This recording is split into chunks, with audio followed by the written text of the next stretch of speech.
जय श्री कृष्णा। राधे राधे। सारे विष्णु भक्तों को शरद पूर्णिमा की हार्दिक शुभकामनाएं। पूर्णिमा का व्रत 16 अक्टूबर बुधवार को रखा जाएगा, क्योंकि इसी दिन शाम को पूर्णिमा तिथि शुरू होगी, तो चंद्रमा को भली भांति अर्घ दे सकेंगे।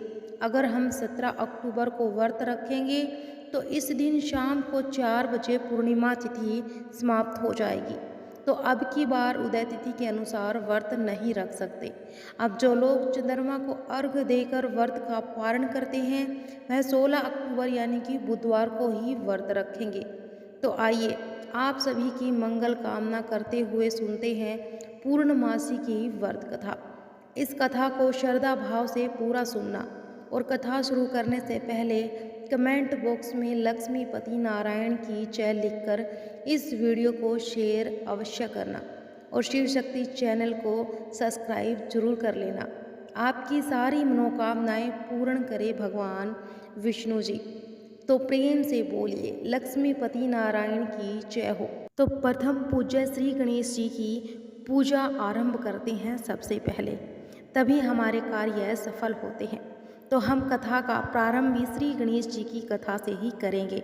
तो बोलिए जय हो भगवान गणेश जी की। एक बूढ़ी माई थी, मिट्टी के गणेश जी की पूजा किया करती थी। वह रोजाना एक नया गणेश जी बनाती, पर वो कच्ची मिट्टी का होता था, वह तो रोजाना ही गल जाता। लेकिन फिर भी बूढ़ी माई ने पूजा करनी नहीं छोड़ी। एक दिन सेठ का मकान बन रहा था, तो उसने सोचा कि चलो वहाँ जाकर पत्थर का गणेश जी बनवा कर लाती हूँ।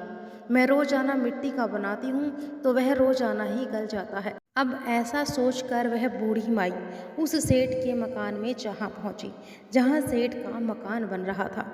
तो वहाँ जाकर जो सेठ जी के मिस्त्री लगे हुए थे उनसे जाकर बोली कि बेटा मुझे एक पत्थर का गणेश जी बनाकर दे दो। मैं रोजाना गणेश जी की पूजा करती हूँ, तो मैं अपने हाथों से रोजाना मिट्टी जी का गणेश बनाती हूँ और रोजाना पानी के साथ वह बह जाता है। तो वह मिस्त्री बोले कि हे माई, जितनी देर में तुम्हारे गणेश जी का पत्थर हम घड़ेंगे उतनी ही देर में तो हम अपनी दीवार बना लेंगे। अब ऐसे छोटे मोटे कामों के लिए हमारे पास समय ही नहीं है। तुम्हें दिखाई नहीं देता है कि हम सेठ जी की कितनी बड़ी हवेली तैयार कर रहे हैं। तो यह सुनकर बुढ़िया माई तो निराश हो गई और उसे गुस्सा भी आ गया। तो उसने गुस्से में आकर कहा कि भगवान करे तुम्हारी दीवार टेढ़ी हो जाए। तो वह दीवार जो बना रहे थे मिस्त्री वह टेढ़ी हो गई, और जब मिस्त्री ने देखा कि दीवार तो टेढ़ी है तो उन्होंने दीवार को ढहाकर फिर से दीवार बनाई, वो फिर से टेढ़ी हो गई। अब ऐसा करते करते सुबह से शाम हो गई। अब शाम को सेठ जी आए। उन्होंने कहा कि आज तुमने कुछ भी क्यों नहीं किया, आज पूरे दिन में तुमने एक दीवार तक नहीं बनाई है। तो वे मिस्त्री कहने लगे कि सेठ जी एक बुढ़िया माई आई थी, वह कह रही थी कि मेरे पत्थर का गणेश जी खड़ दो, तो हमने बनाया नहीं, और वह जाते वक्त हमें कह गई कि तुम्हारी दीवार टेढ़ी हो जाए। अब भगवान करे तब से यह दीवार सीधी ही नहीं हो रही है। हमने ना जाने कितनी बार बना ली, पर यह सीधी ही नहीं बन रही। तो सेठ जी ने सारी बात सुनकर बुढ़िया माई को बुलाया। तो सेठ जी ने कहा कि बूढ़ी माई, तेरे को मैं सोने का गणेश जी बनवा दूंगा, लेकिन हमारी टेढ़ी दीवार को सीधा कर दो। तो यह सुनकर वह बुढ़िया माई बहुत ही खुश हुई और बोली कि भगवान तुम्हारा भला करे। अब जैसा ही बुढ़िया ने यह बोला तो वह दीवार सीधी हो गई, और सारे लोग देखकर बहुत ही आश्चर्यचकित भी हो गए। अब सेठ जी को बहुत ही खुशी हुई और उन्होंने माई को सोने का गणेश जी बनवाकर दे दिया। हे गणेश जी, जैसे आपने बुढ़िया माई की सुनी वैसे ही सबकी सुनना। जैसे आपने सेठ जी की दीवार सीधी करी वैसे ही सबकी ही करना। तो बोलिए जय हो श्री गणेश महाराज की जय हो। तो बोलिए लक्ष्मी नारायण की जय हो। अब किसी नगर में एक साहूकार रहता था। उसकी दो बेटियां थीं जो हर महीने आने वाले पूर्णिमा का व्रत रखा करती थी। इन दोनों बेटियों में बड़ी बेटी पूर्णिमा का व्रत बड़े ही श्रद्धा भाव से विधि विधान से करती थी, लेकिन छोटी बेटी कुछ लापरवाह थी। वह व्रत के नियमों का सही ढंग से पालन नहीं किया करती थी। व्रत रख लिया और शाम को पालन कर लिया, बस वह इसी तरह व्रत रखती थी। ऐसा करते करते समय बीत गया और समय के साथ साहूकार की दोनों बेटियां बड़ी हो गई। तो साहूकार ने अपनी बेटियों का घर संपन्न घराने में करवा दिया और दोनों अपने अपने ससुराल में सुखी और संपन्न थी। उसे कोई भी चीज़ की कमी नहीं थी। शादी हो जाने के बाद भी साहूकार की बड़ी बेटी पूर्णिमा का व्रत वैसे ही विधि विधान से किया करती थी, लेकिन छोटी बेटी कभी व्रत कर लेती तो कभी छोड़ देती थी। उसका वही हाल रहा और समय आने पर बड़ी बेटी के घर पर संतान ने जन्म लिया तो वह बहुत ही सुंदर और स्वस्थ थी और साथ ही छोटी बेटी को भी संतान की प्राप्ति हुई, लेकिन उसकी संतान ने तो जन्म लेते ही तुरंत दम तोड़ दिया। तो यह देखकर साहूकार की छोटी बेटी को बहुत ही दुख हुआ और इस तरह छोटी बेटी को एक के बाद एक लगातार 3 बार उनकी संतानों ने जन्म लिया और मृत्यु को वह प्राप्त हो गई। तो अपनी छोटी बेटी को दुखी देखकर साहूकार ने एक दिन ब्राह्मण को बुलाया और अपनी पूरी गाथा सुनाई। तो ब्राह्मण ने कुछ देर विचार किया और फिर साहूकार की छोटी बेटी से कुछ प्रश्न भी पूछे।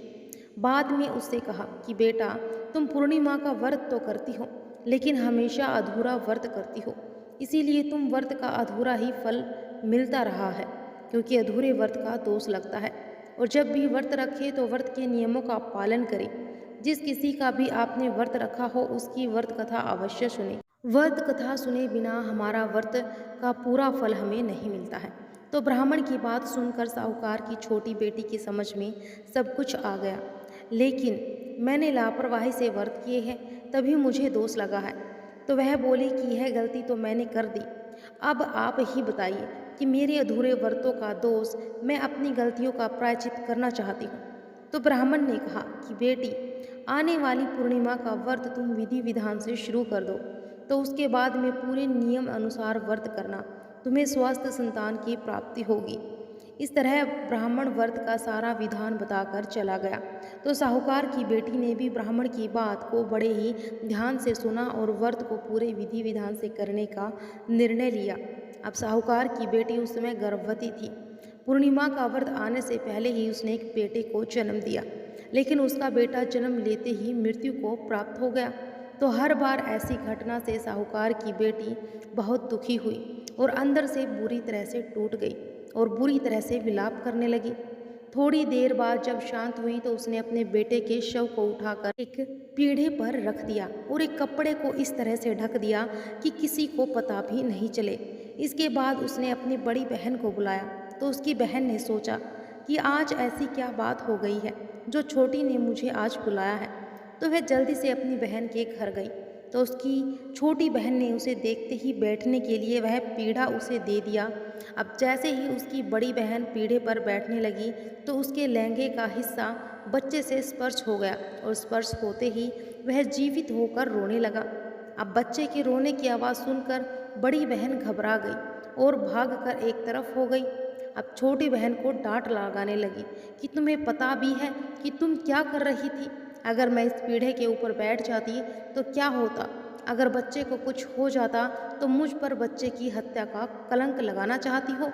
कितनी मुश्किल से तूने 3 संतानों के बाद में चौथी संतान को जन्म दिया है। अब भगवान की कृपा से अगर यह जिंदा बच गया तो तू क्या मुझसे मरवाना चाहती थी? तो अपनी बड़ी बहन को चुप कराती हुई छोटी बहन कहने लगी कि दीदी, यह बच्चा तो मरा हुआ था और तुम्हारे स्पर्श करने से यह पुनर्जीवित हो गया है। मेरे ऐसे भाग्य कहाँ जो मैं एक स्वस्थ बच्चे को जन्म दूँ, क्योंकि मैंने तो कभी भी पूर्णिमा का व्रत विधि विधान से नहीं किया था। तुम हमेशा ही पूर्णिमा पर व्रत और तप किया करती थी और इसी कारण तुम्हें वरदान प्राप्त था और तुम पवित्र हो और आज तुम्हारी वजह से मेरे बच्चे की जान बची है। अब से मैं तुम्हारी तरह हर पूर्णिमा पर विधि विधान से व्रत और पूजन किया करूँगी। तो अपनी छोटी बहन के मुंह से ऐसी बात को सुनकर बड़ी बहन को बहुत खुशी हुई और उसके बाद से साहूकार की छोटी बेटी भी पूर्णिमा के व्रत को नियम अनुसार करने लगी और तभी से इस व्रत का महत्व और फल पूरे नगर में प्रसिद्ध हो गया और सारे नगरवासी पूर्णमासी का व्रत करने लगे, जिसके फलस्वरूप उन्हें सुख सौभाग्य की प्राप्ति हुई। तो बोलिए जय हो लक्ष्मी नारायण की। हे लक्ष्मी नारायण, जैसा आपने साहूकार की बेटी को दिया, उसकी कामना पूरी करके सौभाग्य प्रदान किया, वैसे ही हम पर भी आपकी दया दृष्टि हमेशा बनी रहे। इस कहानी को सुनने वालों को, कहने वालों को और ओंकारे भरने वालों की भी सभी मनोकामनाएं पूर्ण अवश्य करना। तो कमेंट बॉक्स में जय लक्ष्मी नारायण जरूर लिखना। तो हर हर महादेव, जय लक्ष्मी नारायण भगवान की।